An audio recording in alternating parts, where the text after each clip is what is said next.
Broadcast is now starting. All attendees are in listen-only mode. Good morning, everyone, and welcome. We're delighted you're joining us here this morning, and we're looking forward to the presentation today. Just a few housekeeping notes. Everyone is on mute, so we can preserve the quality of the recording. If you have questions, please use the question function on the right-hand side of your control panel. And we will be collecting questions throughout the presentation, and then we will follow up with those questions after our session today. And if somehow you're unable, we're unable to answer your question, there will, like I said, definitely be contact with you directly with an answer. And most importantly, all participants today will receive a link to this recorded webinar as well as the presentation. This will be sent to you later this week.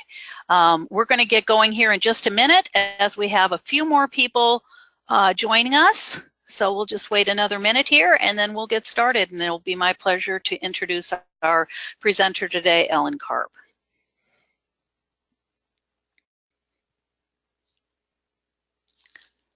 Okay, it looks like we've got everyone on for right now. So again, it's my pleasure to introduce to you Ellen Karp, who will be presenting our webinar today. We are excited to be looking at the second chapter of OEKO-TEX's The Key to Confidence, Consumers and Textile Sustainability Global Research Project. Today's findings will focus on two consumer sub-segments, millennials and parents, and look at how their attitudes about textile sustainability, harmful substances in textiles, and textile certification may differ. And presenting on behalf of OEKO-TEX today is global brand and sustainability expert Ellen Karp, who conducted this very important Key to Confidence research. Ellen, welcome, and we're delighted to have you with us today. Thank you very much, Karen, and I'm delighted to be able to present the findings in terms of millennials and parents today.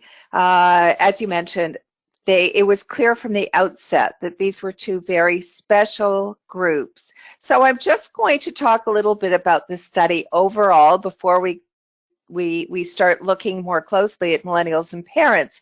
And I think many of you might have been at the first webinar when we reviewed the global findings.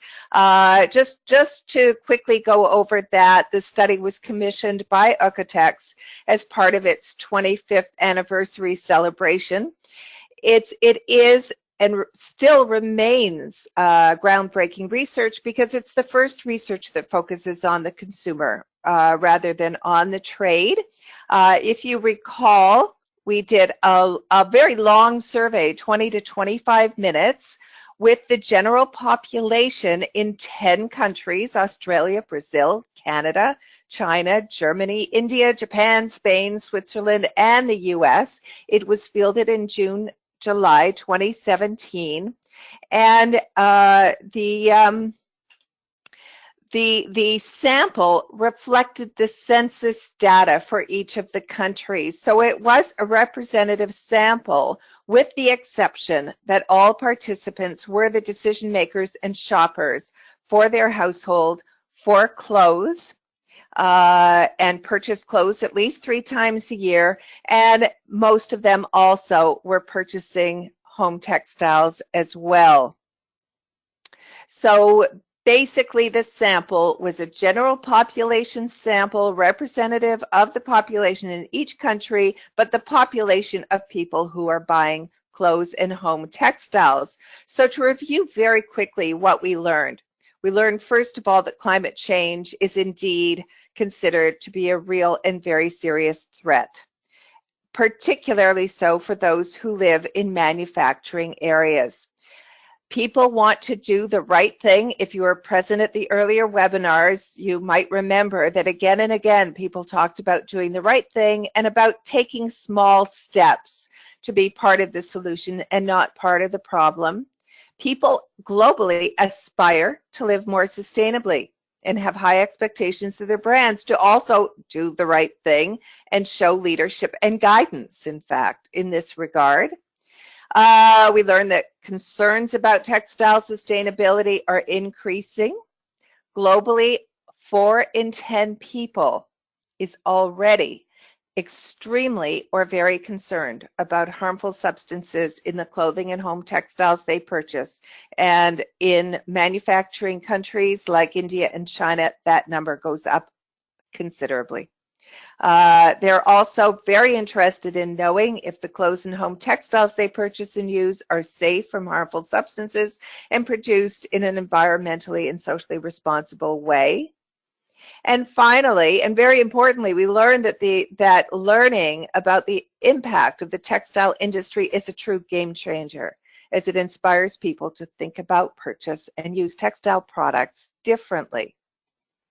Today, as you know, we're focusing on 2 very important groups, and we're going to start with millennials. So just a little review of who they are and who the generations are. I know that you know this, but just a little review. So the millennials are roughly defined as those born between 1981 to 2000. So currently they're between the ages of 18 and 36 to 37. So I'd like you just to think about that for a minute, because that is a very vital age range. The older millennials, ages 24 to 35, 36, 37, have probably started working their careers. Many have started to raise a family at this age. So it's a life stage that is really packed with new experiences and change. So it's a very basic one, and we'll see how that influences their clothing and home textile decisions in a couple of minutes. Generation X is the generation just before, born 1965 to 1980, so they're roughly between 37 and 52 years old. And then we have what we're calling the Boomers Plus, born from 1946 to 1964. Why plus? Well, we've got a few in our sample that were born before 1946. So this is really anybody in our sample, if in the mid-50s plus. Now, sometimes as we go through the deck, you're going to see comparisons of the 3 generations. I've tried to color code things with the yellow, the kind of orange, the kind of brown. And sometimes you'll just see the data for the millennials versus boomers plus, and just to show any contrast that there might be and how things have really changed when you skip ahead 2 generations. So why are we looking at the millennials? Aside from the fact that they're very important to this study, they are the very near future. They're kind of the future now. They're the largest age cohort in the world, about 30% of the world's population. They came of age under the shadow of climate change. They've also been raised in a certified world. They've been raised knowing about organic food, for example. So they're used to looking at certification labels. They've grown up with it. And they're already particularly influential and will be increasingly so, because the older are starting to take leadership positions. So they are the world, more or less. Who were they? What the millennials in our sample of 11,000 people?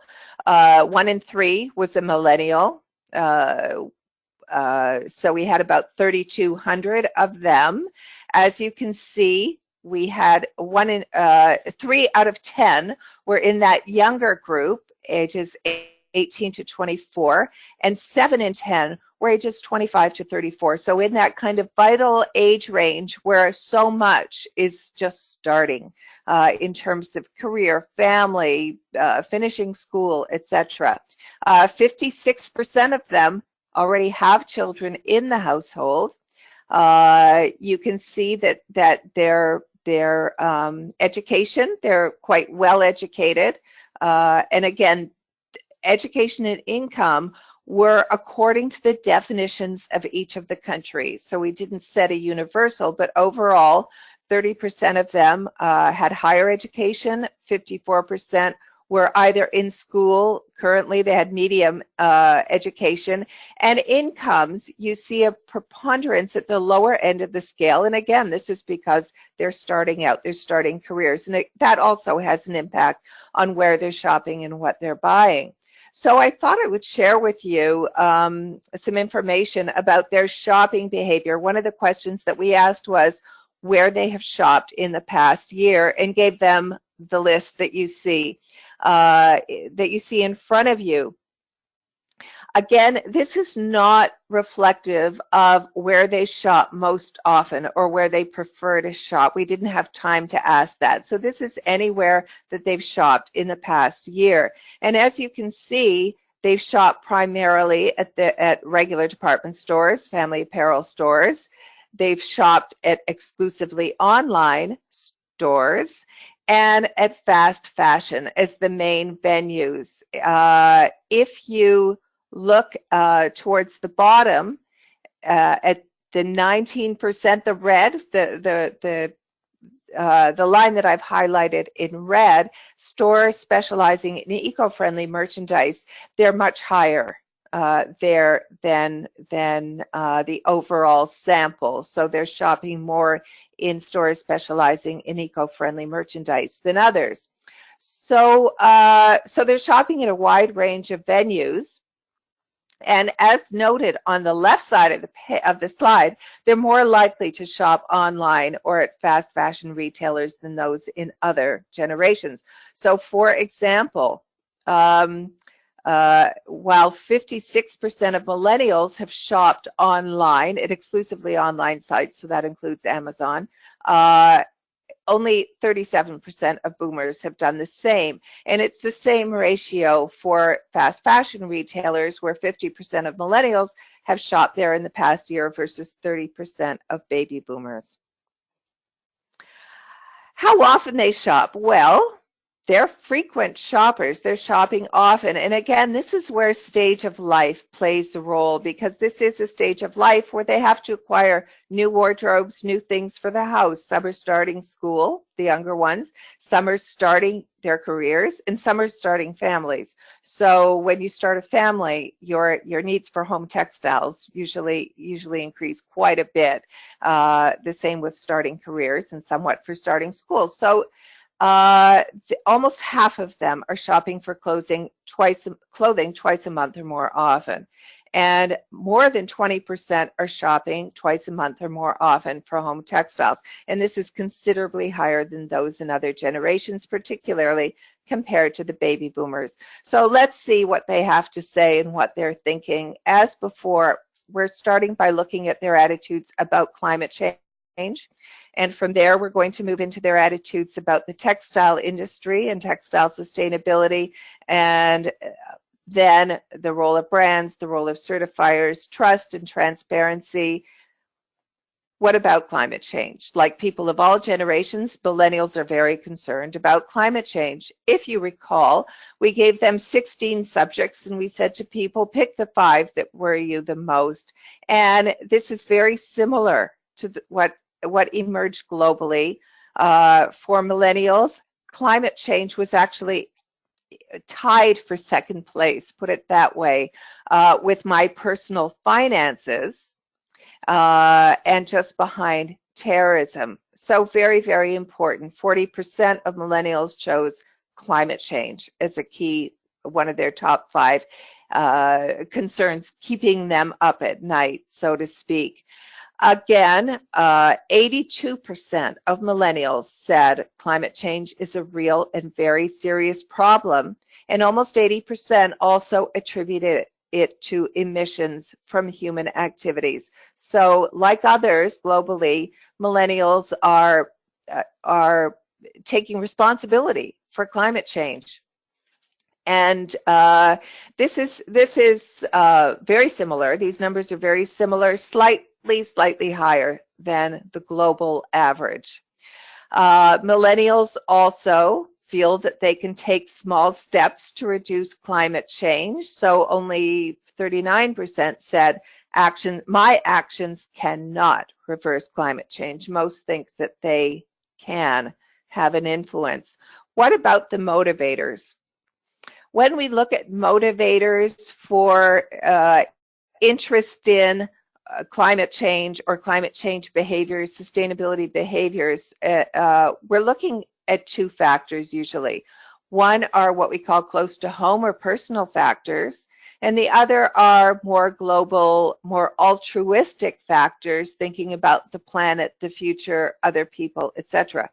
And if you look at this table, the close to home factors are in red, and the more what we call altruistic factors are in blue, and they're absolutely balanced. Absolutely balanced.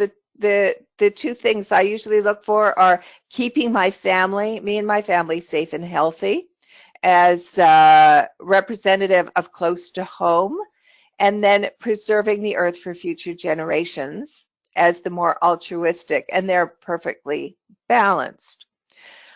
Why is that? Well, in speaking with many millennials about the subject, they do tend to think systemically about the interconnectedness of planetary and human health and sustainability. So the concept that what happens to the planet happens to us and vice versa, the connectedness is important to them. What about their behavior? So, like those in other generations, 70% of millennials say, I'm committed to living a sustainable, environmentally friendly lifestyle. And you'll see that as we learn in every sustainability study we do, they usually start by looking at their diet, what they're eating. And you can see that there, 66% have purchased organic foods, and 58% have purchased natural or organic personal care products. They're changing to more natural diet. They are adopting a more environmentally friendly means of transportation, and they're trying to avoid brands or companies that they feel are not friendly to the environment or to those making the products. There'll be more about that later because the brand piece is extremely important here. And again, we see that they're aspiring to a healthy lifestyle. They're not 100% there yet, but the aspiration is there. One of the questions was, how do you keep up with information about climate change? And I don't think it will come as any surprise to anyone that the internet and social media are very important. So if you look at the sources, if you look at the middle row, mainstream media, that's the most important source for baby boomers. Millennials are still paying attention to mainstream media, 60% of them, but they're far more likely to be using the internet and particularly social media in learning about climate change, especially compared to baby boomers. So the internet, it's 69% versus 55% for the boomers, but social media, there you have it. 55% millennials goes down to 39% for Gen X, but only 25% of boomers are paying attention to social media in this regard. The use of social media and the internet, we believe, is really informing the millennial generation about issues related to textiles and the textile industry, and you'll see that in a moment. So a few quotes directly from millennials. I want to be a good steward of the earth that was gifted to me. It's so much better for society to have our products made conscientiously. It's time to appreciate the world and take better care of it in any way we can. The world is headed towards disaster, so we have to do everything possible, meaning buying sustainable products, supporting industries that produce environmentally friendly products, and thinking about those who work in those industries. Now we're going to start looking more specifically at the textile piece. And it is with respect to textiles and the textile industry that differences between the millennials and others become evident. So in terms of climate change, you might have noticed they're not that different from others. Yes, in their media use, but in terms of thinking about climate change as very, very, very crucial and aspiring to live differently, they pretty much align with the other generations. But now you'll start seeing some differences. So first of all, they're a little bit more knowledgeable, or they say they're a little bit more knowledgeable about the industry. And this again is small, but please remember, we're looking at very large populations, 3,000 to 4,000 people here. So in each of the generations, so that even small differences can mean something. And so whereas 42% of baby boomers said, I don't know much about the way textiles are closed or produced, that drops to 38% for millennials. And the reason I showed you this is that I want to show you the next slide, which kind of proves the point. So if you recall, we presented 10 facts that are commonly shown in the media, in articles about the impact of the textile industry. And again, what we were looking for were facts from legitimate sources, certainly, and also that represented the type of thing that people read or they see them in documentaries. And we asked people two questions. One, are you aware of each of these? And secondly, do they have an impact on the way you think about the textile industry? Now, please do keep in mind that we showed these facts at the end of the survey. We didn't want to influence them at the beginning of the survey, but I wanted to pull it forward here because it does illustrate the fact that they are more aware overall. And again, even a 6 or 7% difference means something with this large sample size that we have for each of the generations. So this isn't all 10 facts, but it's pretty representative. And you can see that for all of these, millennials are more aware. If you look at the bottom one, that's a 14% spread between millennials and baby boomers. So we talk about a buzz that's been created about the textile industry. And here you can see evidence that this buzz is a little louder among this generation, and that could be related to their frequent use of the internet and social media, bringing these facts to bringing their awareness to these facts. One of the results of this higher degree of knowledge is that the textile industry is viewed as a more serious polluter among the millennials than it is just slightly more among Gen X, but particularly compared with baby boomers.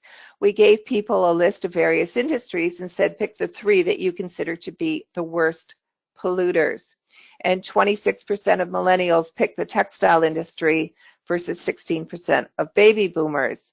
Here's how the millennials listed the industries in terms of worst polluters. The energy industry at the top, the car industry, the food industry, and right behind it, the textile industry. Not that much further ahead than some of the others. However, the millennials placed the textile industry in 4th place. The global sample had it in 6th place. So again, this is more evidence of a buzz starting to build about the textile industry. What about harmful substances? And here again, we start getting into territory where you see a generation that is more nervous. So right at the beginning, I said, here's a generation that has grown up with environmental degradation. And so they are more concerned relative to the baby boomers. And that goes for food, it goes for personal care, and for clothes. 43% of millennials are extremely or very concerned about harmful substances versus 31% of boomers. And home textiles, 41% are extremely or very concerned versus 31% of baby boomers. So one of the points that I made previously is that there's only a 20% lag between food and clothes. In fact, for clothes for millennials, it's less than 20% difference. 20% for home textiles. And this is a sign that the textile piece is very much on the horizon, and it's kind of catching up with with food and personal care in the adoption cycle of sustainable concerns and behaviors. That's not a very big difference. The other thing that I'll point out is that millennials in manufacturing countries like India and China are far more concerned about harmful substances in clothes and home textiles than those elsewhere. Much, much, much higher levels of concern. So let's think again about the millennial life stage, where they are in life. And when we look at concerns about harmful substances, a subgroup of huge importance emerges, and that is parents of babies and young kids. And I don't know why part of my diagram has disappeared, but that's okay. Millennials made up 52% of the group parents of babies and young kids. That's kids age 6 and under. Gen X, 42%, and then the baby boomers was very small. It was 46% of them. I'm sorry that the diagram isn't showing up, but it's not the most important. So whenever I work on sustainability projects, the attitudes and behaviors really get a kickstart with parenthood. It is the #1 catalyst of change, as people say, oh my gosh, I've got to pay attention to what I eat, to what I put on the body, on my baby's body, to the type of home cleaning products that I use, etc. So wellness and sustainability both become very important. In the slides that follow, again, I've tried to color code it. So the parents of young kids are in a kind of light blue. Parents overall, so anyone with a child in the household, are in a darker blue, and no kid households are in purple. Just a word about the households without kids. Who are they? Well, they're respondents who haven't yet had kids, so they're not thinking in the same way, as you'll see, and some who are in the older generation who don't have kids at home. Does that mean, and I just wanted to mention that you're going to see evidence that parents are much more engaged, especially if they're parents of young kids. Does that mean that once they become older and the kids leave the house, they're no longer engaged? Well, not at all. We know that these behaviors, once you become sustainable in your lifestyle, you don't tend to drop it. You don't stop recycling just because the kids leave the home. But again, in the older age group that we have, climate change was a non-issue when this group came of age, and so therefore these aren't necessarily behaviors that are that they've been following throughout the course of their life. So I just wanted to make that point. Let's look again at the concern about harmful substances chart for parents of young kids versus parents versus those without kids in the household. And you'll see that for each of the products that we're looking at, again, parents of young kids and parents are ahead of those in no-kid households. So that food, 68-66, versus 49% of those in households without kids. Personal care, between the parents of young kids and those without kids, there's a 20% difference. Clothing, 51% of parents of young kids are extremely or very concerned about harmful substances. This is and 48% of home textile of them are extremely concerned about their home textiles. This is something that you really have to pay attention to. First of all, it's way higher than those in no-kid households. And second of all, having 1/2 of this population not just concerned, but extremely or very concerned about harmful substances, that's a very significant number. So this is really, this is me saying this is really important. If you look at the third bullet point, in China, 82% of parents of young kids and babies are extremely or very concerned. In India, 77%. So again, in the manufacturing countries, this all takes there's a much more intense dimension to these for these issues. How important are safety from harmful substances and responsible, environmentally and socially responsible production? These are important for everyone, and the numbers that you see, again, these are those who rated these features extremely highly. So there's not a great deal of difference here. Everybody finds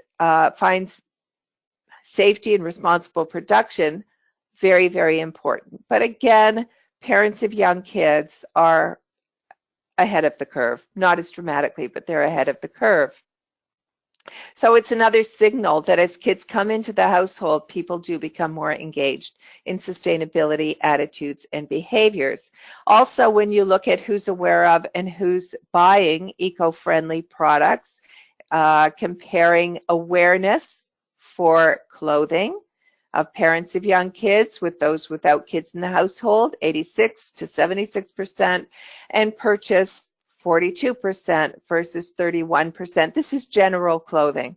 Home textiles, the same, higher awareness and higher purchase. But take a look for home textiles, the difference between purchase for parents of young kids and people in no-kid households is more significant at 16%.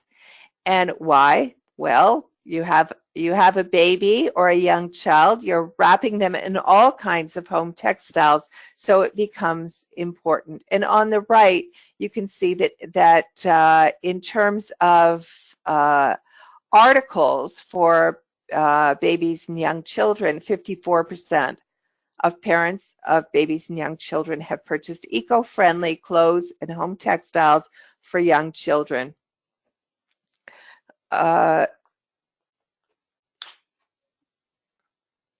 I was just going to make a quick point about that. Yes. So how did we define eco-friendly? We just said these are clothes produced in an environmentally sustainable way. We gave people a long list of adjectives and said, pick those that describe the way you, that describe for you eco-friendly clothes. This was only asked of people who are aware of eco-friendly textiles. And if you take a quick look down the two left-hand columns, the yellow and the brown, you can see that millennials are more inclined than baby boomers to think positively about eco-friendly clothes. If you look at parents of young kids versus people in no-kid households, you'll see a much bigger difference. 40% say high quality versus 26% of no-kid households. The same for innovative.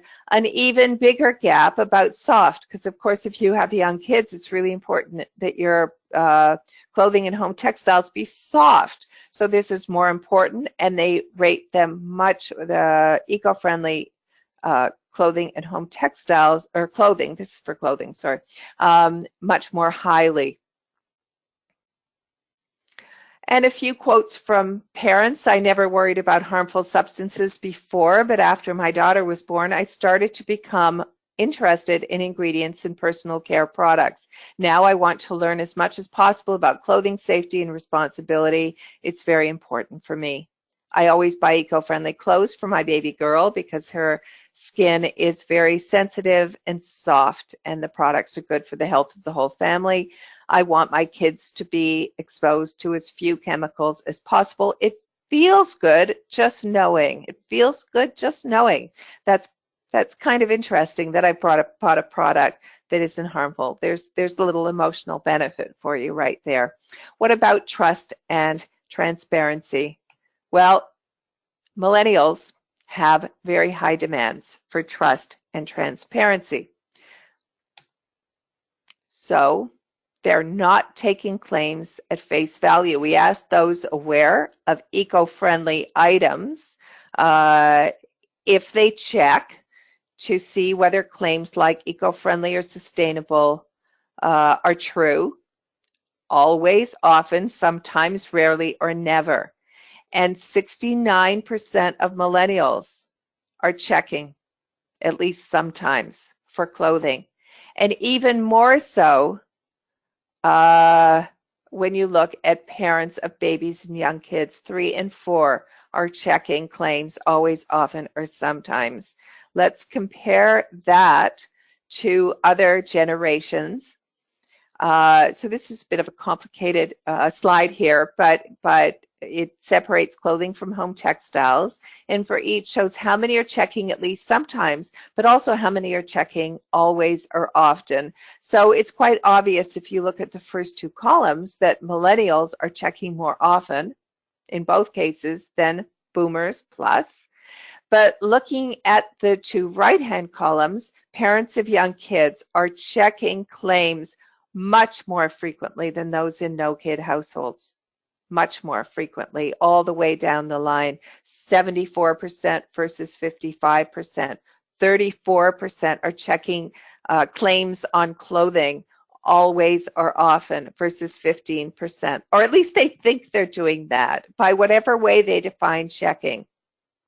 They believe that they are checking, and that again is really, really important for brands, retailers who are selling clothing and home textiles.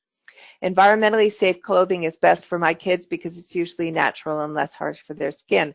Buying eco-friendly clothing is my way of keeping the environment safe and pollution-free for the next generation, and it's also a way to teach my kids to respect nature. Clothing is an important part of life, and it's important to know what we're wearing. And then from one of the manufacturing countries, my country is so badly polluted that if we can't take responsibility for keeping the earth pollution free, at least we can keep ourselves away from harmful substances. It's so important that our clothes degrade and not cause more pollution. I think you'll see from these quotes, as I mentioned in my last webinar, that people were really taking the time to write very thorough, thoughtful answers. And usually we're using very good grammar, good choice of words. They were spelling correctly. It's quite remarkable in a survey of this length, and it was the same for millennials. So what about brands and certifiers? Are they interested in and have they purchased? Do they think they've purchased certified textiles? Well, we asked very close to the beginning of the survey, we asked people, would you be interested in knowing if the clothing or the home textiles that you wear have been certified to be safe from harmful substances and responsibly produced? We didn't only ask about clothing and home textiles. We asked about the food, personal care products, home care products, a range of items to disguise clothes and home textiles a little. And as we saw before, there are high levels of interest in certification and reasonably high purchases indicated. In terms of interest, millennial parents of young kids are not hugely more interested, slightly more interested.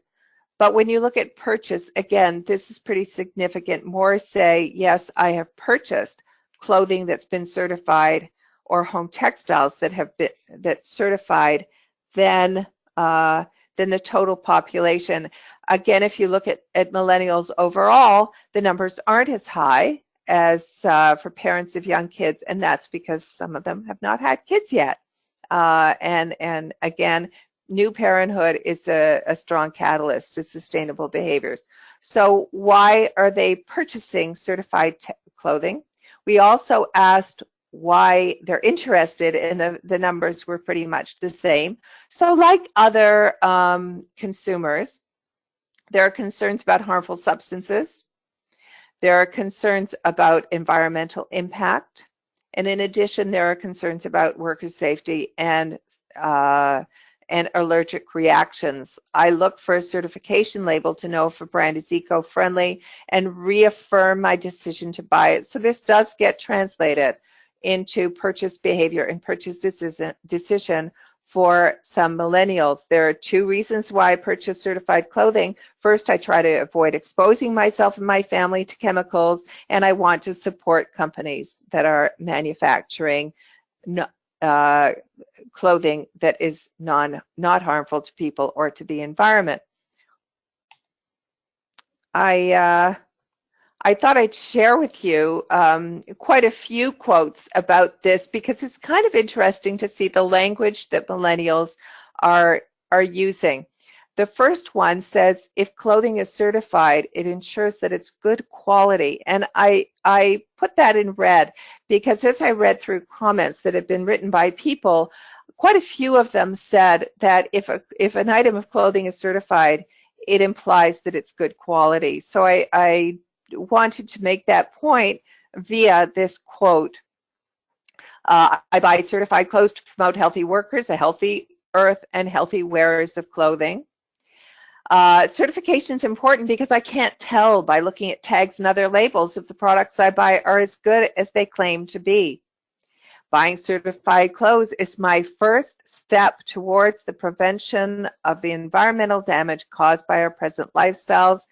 It allows me to help the environment even in a small way and make better decisions about the clothes I buy. I put that in red because, again, we learned right from the get-go that people want to make small contributions, take small steps towards a solution and not be part of a problem. This consumer society pushes us to keep buying more and more and more. When we buy certified clothing, we can lighten our footprint. What about brands? I said a little earlier that brands are particularly important for millennials and parents of young kids. And so here you see some of the data from parents of babies and young kids versus those in no-kid households about brands. And you can see that the brand piece is important. And by brands, we mean clothing brands, home textile brands to a degree, but also retail brands. So 49% of parents of young kids like to know the values and principles of brands of clothing they buy, versus 36% of those in households without kids. 42% like to know what small steps brands have taken to be more sustainable, even if they're not fully green, was the end of that sentence. And 41% have tried to avoid brands or companies they felt were not friendly to the environment or to textile workers. I'm willing to put money towards supporting companies that do not harm the earth and help them be sustainable. It's good to know I'm contributing. That's that small step coming up again. So also, brand sustainability practices are more important. For example, parents of babies and young kids are more likely than those in child-free households to check a brand sustainability practices when they check if the eco claims that are being made are true. So when we asked, how do you check if claims like eco-friendly and sustainable are true, 40% of parents of young kids said, I check the brand sustainability practices versus 26% of those in no-kid households, which doesn't mean that it's not important to those in no-kid households, but I'm demonstrating here the difference with parents generally and with parents of babies and young children. The importance of the whole subject takes on a deeper hue, a deeper dimension. They're also, as you can see, more likely to check social media or other online sources. That has to do partially with their age. They're younger. So I checked social media or other online sources to see if the eco claims are true, 37% versus 23%. So millennials, we asked people why they don't check or they rarely check if claims like sustainable and eco-friendly are true. And one of the items that we included was, I don't want to take the time. And here we go. Millennials, 23% of those who rarely or never check claims like eco-friendly or sustainable say it's because I don't want to take the time, versus 14% of baby boomers. So they're more likely to say, I don't have time to do this. In the first webinar, we talked about brand name and a certification label as being a kind of code, a shortcut to trust and transparency. So because there's a time element, this shortcut aspect is even more important for millennial consumers and for parents, especially parents of babies and young kids. So, so you can see the evidence of how important certification is. Brand name, be it clothing brand, home textile brand, retail brand, is to these populations. And the shortcut factor, the code factor is very important. They're already predisposed to look for certification, to look for anything that heightens their trust and transparency, because they're more concerned about harmful substances, they're more concerned about environmental impact, and they're more aware and more predisposed to certification.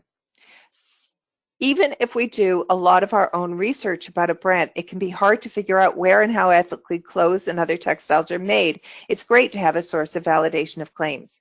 Even though nothing can be 100%, a label like OEKO-TEX gives me almost complete trust that the clothing I buy is free of chemicals. Clear information stops me from buying clothes that aren't safe or that are produced in an irresponsible way. It's really urgent that every person takes responsibility. OEKO-TEX is like a guide.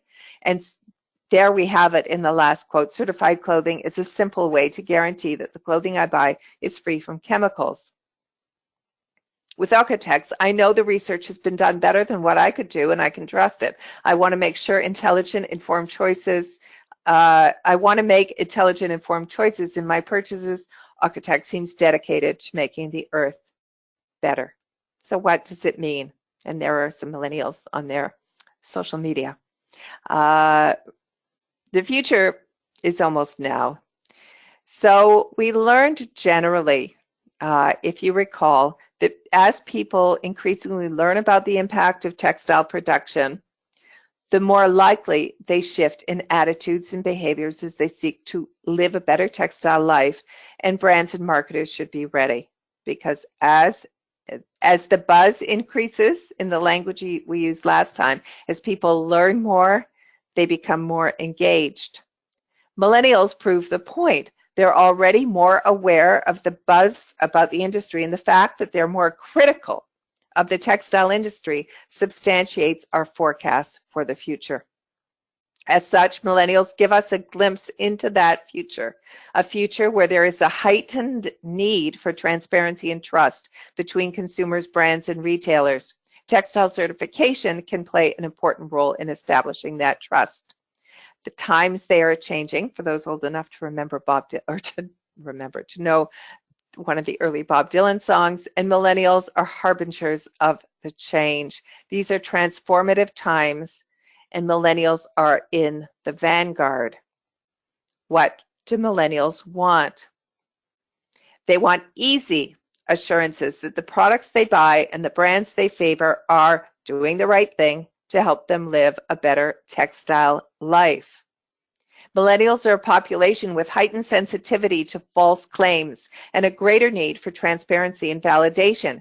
Given this sensitivity, they're quicker to recognize greenwashing, or what I call truth washing, and thereby lose faith in the brands they want to trust. If you market to millennials the need for demonstrations of trust, the communication that we are a conscious brand and are aware that you want to live a better textile life could quickly become an imperative. If we are indeed approaching a tipping point in textile sustainability, millennials are driving us there on the internet highway. If you market to parents of young children, the imperative is greater. Their concerns about toxic substances are real. They have real concerns. You saw that with 1 and 2 being extremely or very concerned.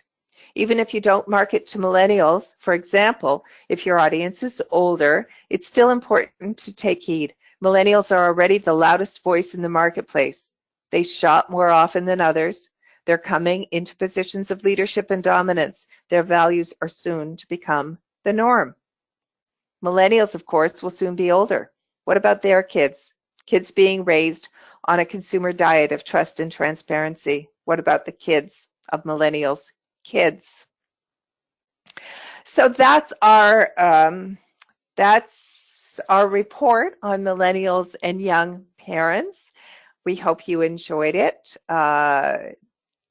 There will be new insights presented sometime later in the spring, and OEKO-TEX will be at the Outdoor Retailers Show in Denver and at the India International Garment Fair in New Delhi. If you want to speak face-to-face about the survey. Also, I know that Karen has captured your questions and has possibly already answered some, but answers will be coming, and I want to thank you. For more information, this is my contact information, or you can contact Anna Czerwinska at OEKO-TEX. And there is that contact information. I'll leave it up for a couple of seconds. Thank you, Ellen. That was so interesting, and I'm sure everybody that was on today really enjoyed Chapter 2 of this incredible study sponsored by OEKO-TEX. Thank you very much, Karen. It was my pleasure. And once again, for those of you who may have joined us after the start, we will be following up on any questions that we received directly with those who sent in the questions, as well as everyone attending today and that signed up for the webinar will be receiving the presentation along with a link to this webinar within the next week. So thank you all for joining us, and we appreciate your time this morning, and we look forward to the next chapter in the Key to Confidence research from OEKO-TEX. Thank you all for joining us today. Bye-bye.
but it doesn't, it's still recording.